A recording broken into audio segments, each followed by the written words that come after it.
Well, honestly, on my first visit. You got lost. I did not.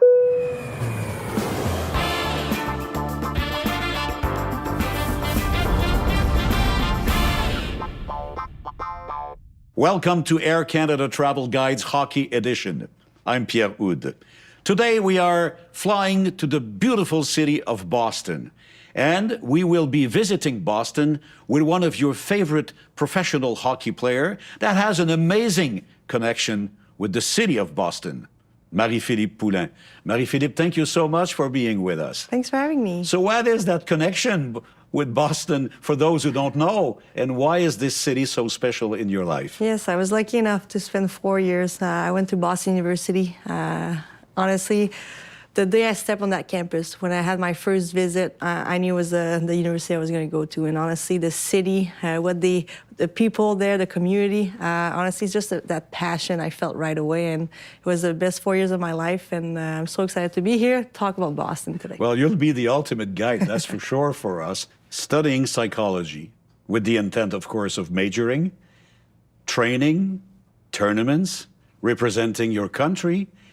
How did you find time to live the life of Boston? Yeah, it's all about balance, honestly. You do learn at such a young age when you're able to go to school, you're able to enjoy that life as well. Like, honestly, that first year, you look around, you're in that big city of Boston, you see all the amazing attraction, you get to go in the city. Is there one anecdote or particular situation that comes to your mind when we talk about Boston? Well, honestly, on my first visit. You got lost. I did not, because actually when I went on my first visit at Boston University, the first trick he gave me, if you're ever lost in Boston, just looked up, and if you see the sick go sign, it's because you're close to Boston University. So that always stuck with me. Marie-Philippe, we have to talk, of course, about this monument, Fenway Park. Yeah, I remember my first visit when I went to Boston University. They brought me to Fenway Park. It was such an historical moment for me, honestly, because I see this Fenway Park in every movie I watched when I was a kid. And you see the green monster where I was like,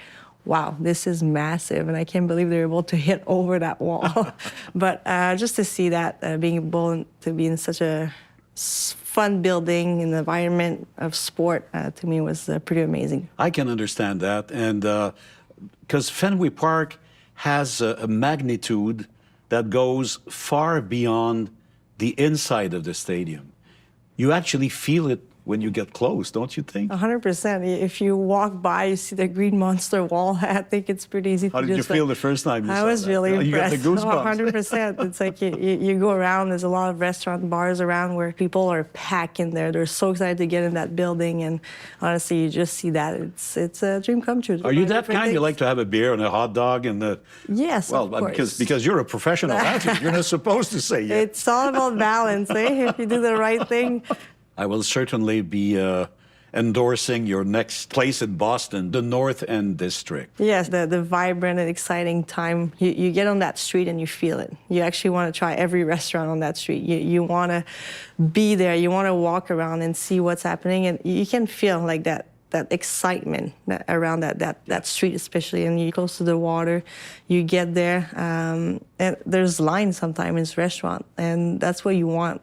The first time I went there, you could see like lines after lines on the sidewalk, and I was like, "Whoa, what's happening?" And then, there's something. Oh there's yeah, a buzz there's a buzz for sure. But I think once you get into those little restaurants, you become part of almost their family. Those restaurants are such like family history there that there is. You're almost in their kitchen and you feel part of it. And I remember one time when I went in that little restaurant where I literally was sitting, and the waiters and the chef were literally like so close to them. But it just shows like how of a community and family vibe you have when you get into that North End. And I can go on, but the excitement of food, it's always fun. There are other stuff, of course. There are boutiques and shops, and so it's a total experience, actually. 100%. Certainly worth a full day, actually. I think you can go from a nice coffee to a nice brunch to maybe a little pastry in the middle to a nice dinner, and might as well go finish to a nice pastry. You open up the door, because I've been there myself. I was probably 8 deep in line. Mike's Pastries. I heard the best cannolis in town or maybe on the planet? I heard that too first time I went, did. and honestly, they did not fail. I was in there, and I remember again, it was so packed. There was a line outside, and honestly, you go to Boston, people say you need to try Mike's pastry, and you realize when you go there why. It's so good. There's so many kind, and again, it's cash only, but that's the best part about it. I wouldn't say it's a factory feeling, but in the right sense of the word. I mean, it's ongoing, on and on and on and on, as soon as the doors are open. 100%. People are just waiting for those cannolis, and it's always exciting. So, word to visit and word to taste it. Yes. Okay, well, how about your campus? BU is an iconic name as such. Yes, it's a nice long street where there's everything in there. There's nice buildings.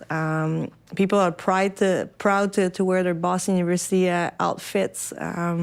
There's so much, but honestly, from that Commonwealth Ave all the way to our rink, and if you look as you go, there's a nice Charles River there on the other side. So there's both. You have that city vibe, but also that naturey and calmer vibe by the water. And for me, that I really enjoy that. Did you like to go to other sports from your university? Yeah, of course. The hockey, the lacrosse, the soccer. It's a great program for both 100%. women and men. So Charles River, you mentioned about it. So tell us a little bit more about that. Yeah, to me, just that vibrant and nature vibe that you get in the city. Honestly, people can't rent a little canoe, like pedal around the Charles River. People work out, people are active. So I think it's just awesome to see that through such a big city, people have that fresh air. The canoe club, the kayak club are going on the Charles River. There's races sometimes. So honestly, it just brings people together again. And I mean, to me, when it's fall time, it's the best time. It's probably 100%. The leaves are changing. It's crisp. It's a little sweat-cedo outfit. So I think it's always fun. A huge part of the identity of people who live in Boston, I suppose. Eh? Yes, for sure. Wow, your next favorite spot sounds so Italian. Giacomo Italian restaurant. And you have the accent too. It's Well, good. I live in Little Italy in Montreal, but let me tell you, just the name makes you drool a little bit. You want to go? Yes, 100%. What's so special about this? It's just that family vibe when you get in that restaurant. The tables are, you're literally sitting with other people because the tables are so close.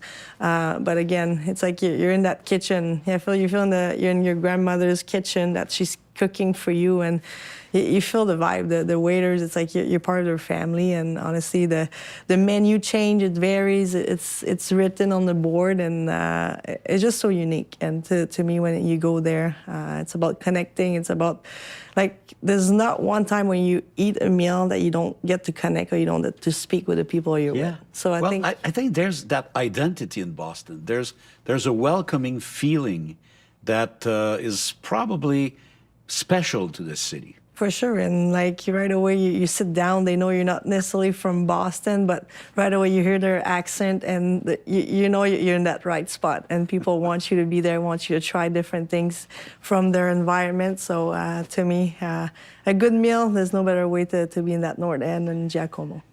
Right in the middle of it all, on a pretty wide surface, I walked kilometers in that park, Common Park, the common area.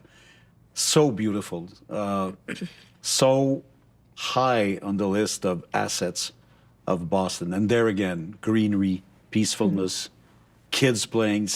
It's quite unique, I mean, in the whole Northeast part of the country. For sure, and having such a big green space, again, in the middle of the city, I think says a lot how they take so much pride in that active lifestyle. And honestly, to me, you know, see, I'm a nature girl. I love being outside, and I love taking some breaks sometimes of such an intense and sometimes hard lifestyle to be able to juggle school and sports. But when you take a moment and you're either by Charles River or Boston Common, where people go there to do a little picnic or play around and just enjoy Boston, to me, it's just amazing. It's only that greenery, but also this little water park and it's like people can just enjoy and really feel the city of Boston. You mentioned it briefly talking about baseball and Fenway Park, Newberry Street. Yeah, Newberry Street. I remember my first time again going there. You see so many different boutiques, so different stores and little coffee places, and people are there to spend, honestly, and because they're quite the nice boutiques. But the first couple times I went, it was just so nice, and you can go up and down and as many times, and you always see something different. But right. you always want to try different little stores, and everything is so unique. So I think it makes it even more special. On a scale of 1 to 10, what's your shopper rating? Oh, I do love shopping, honestly. There we go. So above 5? Yeah, for sure. So Newberry is a good yeah. spot for you. Yeah. The public library, we all go by. It's a beautiful, beautiful historical building. Yeah, I think to me it's the outside, and you see how big it is. I think how historical, like you mentioned, the way these buildings are built is just remarkable. You walk around and you're like, oh wow, you gotta go see it, and the way it's just put, and people are excited to go in to sit down and read books. To me, it's amazing, and again, just that architectural aspect of this building, to me, is pretty amazing. Take us through or down or up Freedom Trail. Up and down. Yeah, you can go a long way to discover, yes, 100%. To me, it's just the easiest way to discover Boston. You have that trail when there's pit stop about explaining different monument of Boston, different ways, and the history behind it. It goes such a long way.